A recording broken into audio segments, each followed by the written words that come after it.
So I'm a 1992 graduate of Morrisville State College in the Mechanical Engineering Technology program. With anything, you never stop learning. Morrisville was a step in that, for me. I've been able to learn a lot and do a lot.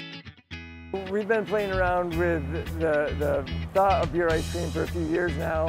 Tried several different types of beer, and then through Nelson Farms, they directed us to Michael Coons, who helped us, get the technical aspect of beer and what would bring out the best flavor with ice cream. The ice cream ale has been a big hit because people want to see what that flavor is without it being masked with the coffee or the chocolate. What we found is the stronger the flavor and the higher the alcohol mixed with the ice cream mix, it really brings out the flavor of the beer.